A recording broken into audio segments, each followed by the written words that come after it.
Di Pangururan, seorang wanita diduga dianiaya hingga batok kepala retak dan pendarahan pada otak. Samosir, Sumatera Utara, dimensitv.news.com.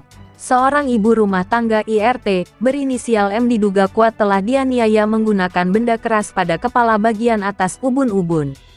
Akibatnya korban mengalami luka serius hingga batok kepala retak serta pembekuan darah pada otak dan nyaris menghembuskan nafas terakhir. Berdasarkan informasi, korban dugaan penganiayaan ini awalnya dianggap sebagai korban kecelakaan lalu lintas. Pasalnya, sebelumnya korban ditemukan warga sedang terduduk lemas bersimbah darah di tepi jalan raya, Jalan Hadrianus Sinaga, Pintu Sona, Pangururan, Kabupaten Samosir, Sumut, Rabu subuh tanggal 21 Desember tahun 2004 sekitar pukul 4.30 waktu Indonesia Barat. Bahkan ketika korban ditemukan warga di lokasi, hal itu sempat diabadikan lewat rekaman video HP milik warga yang sedang melintas.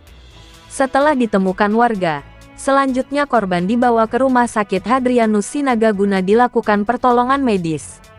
Menurut keterangan pihak rumah sakit, korban kritis mengalami pendarahan pada otak serta mengalami keretakan pada batok kepala hingga dirujuk ke Rumah Sakit Vita Insani Kota Pematang Siantar guna dilakukan operasi saraf pada kepala. 3 hari koma. Akhirnya setelah menjalani operasi dengan selamat di RS Vita Insani Pematang Siantar, korban pun mulai sadarkan diri, siuman.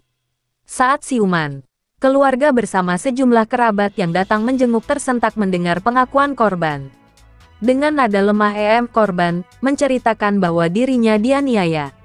Mendengar hal itu, keluarga, kerabat bersama SN inisial, yang merupakan suami korban geram dan serentak berangkat ke Polres Samosir melaporkan dugaan penganiayaan yang dialami korban. Berdasarkan laporan polisi nomor STPL 328/12/2024 SPKT Tres Samosir, Sumut tertanggal tanggal 26 Desember tahun 2024, terlapor sebagai terduga pelaku penganiayaan terhadap korban sebanyak 4 orang. Keempat orang terlapor tersebut antara lain berinisial 1. AZ laki-laki, 2. JS laki-laki, 3. AS laki-laki, 4. PCH laki-laki. Menerima laporan, Polres Samosir langsung melakukan pengejaran dan berhasil menemukan 2 orang terlapor yakni JS dan AS. Saat JS ditanyai kepolisian, ia sempat berdusta membantah kalau dirinya bukanlah JS.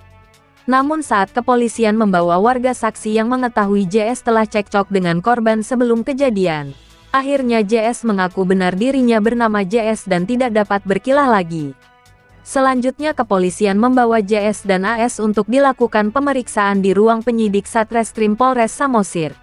Diketahui dari hasil pemeriksaan kedua terlapor bahwa AS terlapor telah mengakui benar telah terjadi penganiayaan terhadap korban.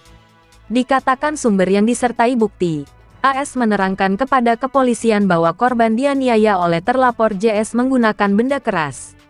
Setelah melakukan pemeriksaan terhadap kedua terlapor, JS dan AS, selanjutnya Polres Samosir turun ke RS Vita Insani Kota Pematang Siantar guna dilakukan pemeriksaan terhadap korban. Liputan, Arfa Adha Mansur, mengabarkan untuk dimensitv.news.com. Inspirasi membangun daerah.